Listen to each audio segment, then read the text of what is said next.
Hello and welcome. You are listening to Anastasia Speaks, where sacred spaces are created to heal the invisible scars and build communities of love whilst illuminating the magic of you. I am Anastasia, your host, and this is our very first episode. I'm excited to be here and I'm glad that you made it. Here on Anastasia Speaks, we listen to souls speak without ego, share the evolution of our transformative spiritual journeys, expose vulnerabilities, and embrace radical acceptance. And this, my friends, is a big part of my mission. It's been my soul's calling to bridge between the seen and unseen, the light and the dark, to connect people's minds with their souls and their hearts, to create sacred spaces, to assist people in feeling powerful and safe enough to be their most authentic self always, getting clear on purpose and unique soul gifts, therefore activating your full potential and heal any buried blocks whilst ushering in an abundance of more love along the way. This show really is an extension of the sacred spaces I hold and host, both in my personal life and in the public eye. This is another way to connect with my tribe and reach individuals I wouldn't normally get to meet on a day-to-day. I'm here to unpack so much of what we don't get the opportunity to in our everyday.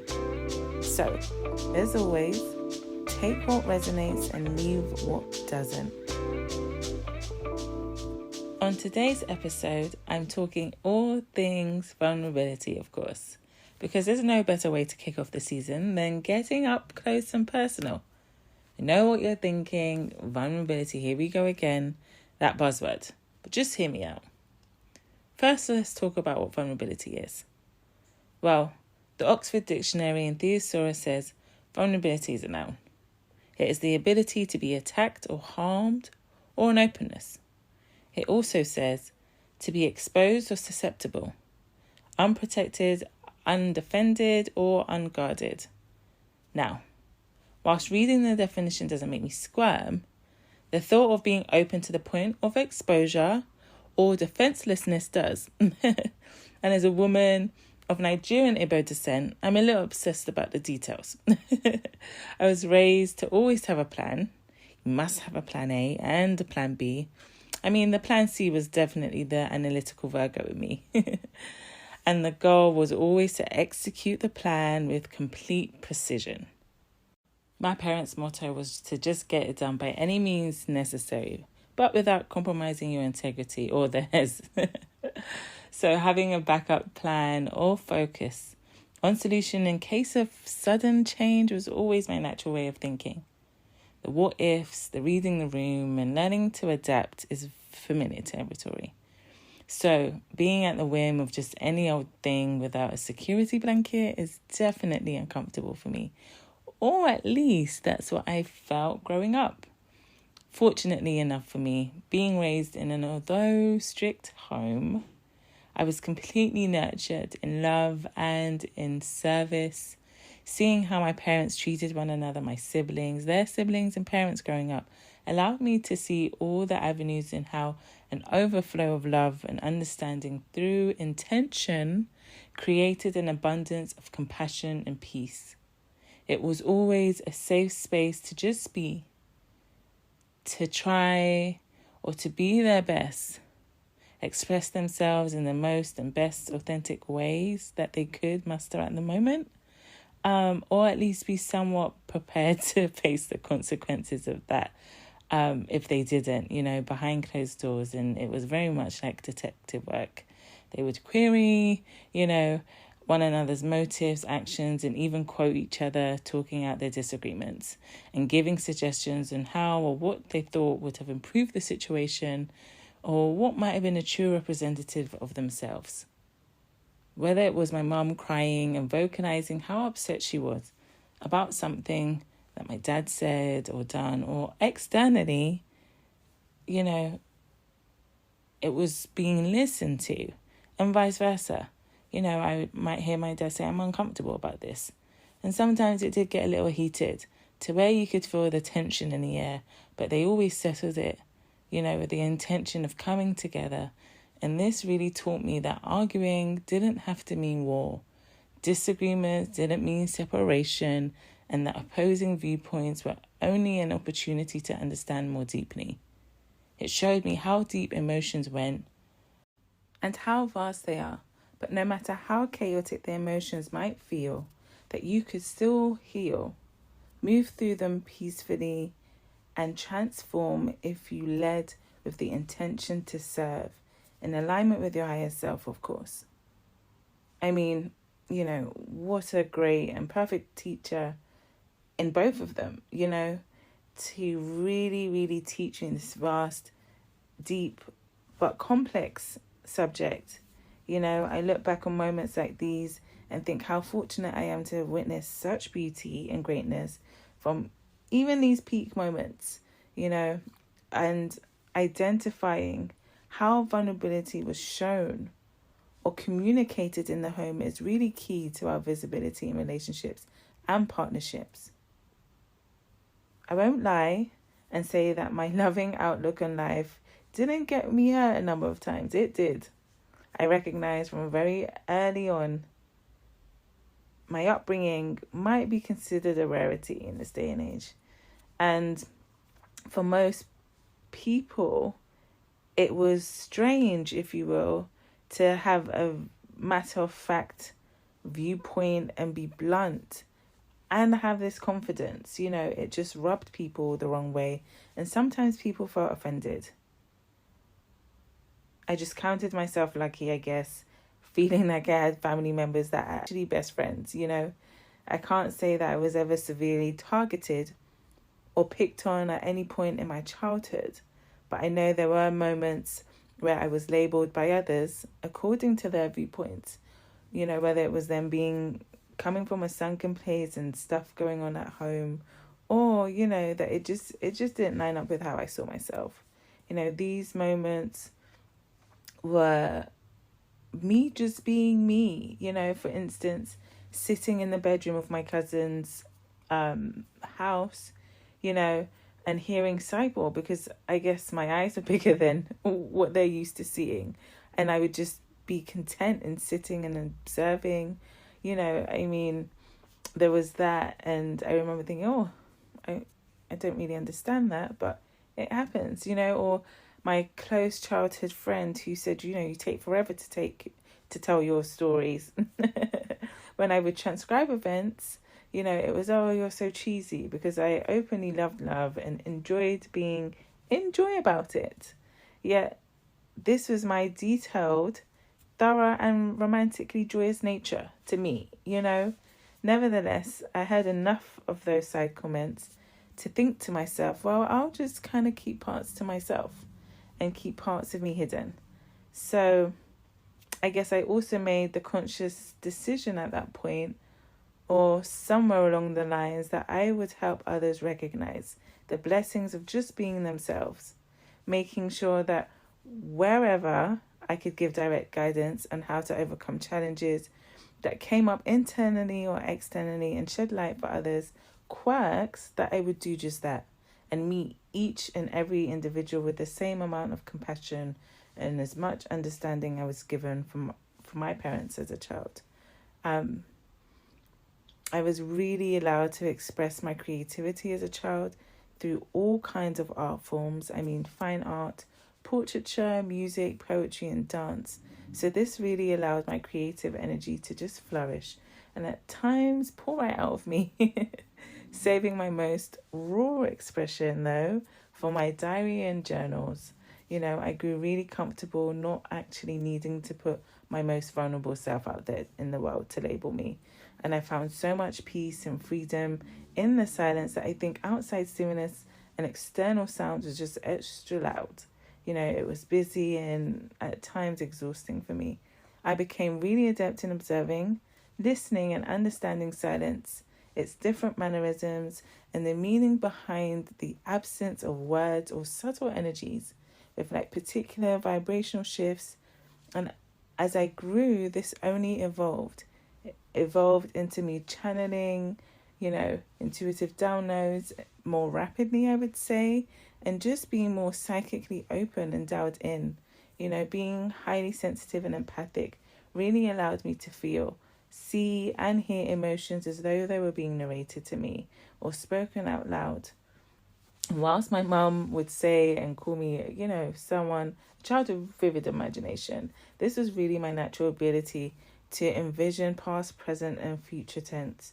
I always had a natural curiosity for the truth and the things that were seen and unseen. I approached life with so much enthusiasm, passion, and hunger that living a life of service has meant, just fortunately, unfortunately, however you want to see it, signing up for crash courses in shadow work and radical acceptance, and being unable to avoid inner reflections because my spiritual awakening, the expansion and the maturation of it was happening at such a speed that I had to write them down to help me process. And so doing this really allowed me to make more space for others. And as a result, open up eventually. And this forced me to really get more vulnerable with others. Unavoidably, I still experience external influences or situations in life that temporarily disrupt the energetic flow of peace, love, and light. Every so often I'll be confronted by my ego, ready to provide an opportunity for me to get deep. But, next level healing and transformation happens when we allow ourselves to be seen in our vulnerability. Being aware and tuned into our natural gifts or abilities is best for self-development, yes. You put a spotlight on your magnetism. However, sharing lessons and wisdom from your soul's growing pains and being open, showing up in the midst of people whilst you're healing, unguarded, unprotected, and susceptible to being hurt, now that is where the magic is. And this is true vulnerability. I can't say that I've mastered it, but I've definitely learned how to accept my gifts and just succumb to being unable to control when life calls for moments to share in this way and to just be present. It's funny. To me, even doing this podcast, I still might resist the natural flow, of the inner clock and also vulnerability. For the last few weeks, I've been sitting on this episode, procrastinating and putting off just doing it to appease the inner critic. How exhausting having all those circulating thoughts. I had this very detailed and specific point that I wanted to talk about today. However, I find myself having to succumb and surrender to just remixing it. Which reminds me, a couple of nights ago on Clubhouse when I was asked to share more candidly about how I'm able to read energies, communicate with spirit guides, or even transition loved ones. And just, how one gets to be so intuitive. And the long and short of my answer really was nature and nurture. I was fortunate to grow up in a loving 2-parent household. And although they were your somewhat typical strict Nigerians, unknowingly caging in their overprotected nature, but the outpour of love, comfort, stability, and yet flexibility was unwavering. This, along with other, previous points that I'd made to vulnerability, and vulnerability being something I always saw at home, this really allowed me to do something like this. Without my parents, I probably wouldn't be able to. I'd be so uptight about getting it wrong or just painting this pretty picture that was polished. I was fortunate enough to have parents who encouraged reading and telling my side of the story and shared many stories with me. I watched them tell stories of their lives with others in ways that were seen, heard, but also other ways that were silent and unseen. So because my parents continue to grow with me, as opposed to staying stagnant or closed off, I understand that life calls for adaptability. It calls for flexibility, and thus I must just go with the natural flow in order to grow or accept that, I will be met with great cornerstones of contrast that is just going to crack me open. And once we get used to that idea and not be so afraid of it, we can take the opportunity to recall and recognize these powerful moments that cultivate our gifts and allow us to be more luminous versions of ourselves, which ultimately really does lead us to living more fulfilling lives with enriching experiences and allowing us to really connect more deeply, in essence, just a more magical life. You know, the truth of it all is storytelling and the successful tug at the human emotion and heartstrings will always be based on how authentic it sounds, how vulnerable you get, and how relatable to us it actually is and feels. All the fulfillment, enrichment of our lives that we find ourselves having is going to be based on this very foundation, whether we're aware of it or not. We don't necessarily go around being vulnerable all the time or asking others to be, but our internal navigation system is basing all our interactions and its physical responses based on how closely connected to us is the thing, person, or subject, and therefore what the best course of action to take is. So, if that doesn't get us to look more deeply at vulnerability, then it just means we've got a lot more showing up to do so it can show us, which, leads me to why putting the spotlight on myself arrives at no better time than now. Now is the time. I find myself having to engage in more opportunities to be cracked open. And in actuality, I can't hide. Neither can you. You'll be found one way or another, believe me. Not only does hiding diminish your vitality, but staying small does nothing for us. And I just refuse to continue to being my own best kept secret. I just think we should all feel this way. So, share more of you. I promise you the world needs it. We need to get to a point where we can confidently say, I am the star of my show. I am the star of the show, and my only role is to just be here and be me. Doesn't that just feel good to say? I don't know, maybe it's because this is my podcast and this is what I'm experiencing now, but it's so liberating to just live this way. And I so want for everybody to feel this kind of liberation. So again, if you would like to and don't feel so vulnerable, say it with me. I am the star of the show, and my only role is to just be here. The only role I have is to just be me. Let that sink in for a minute. Take a couple breaths, breathe it in. I'm really leaning into my becoming. And that means getting used to being uncomfortable, talking out loud, and saying affirmations sometimes in public spaces. Taking loud breaths and sharing stuff that doesn't sound unpolished. Or does sound unpolished, There we go. But the most important thing here is just sharing the gift of owning my visibility, which says I am beautiful and I'm lovable as my most authentic self, and that it is safe for me to show up anywhere, just being myself.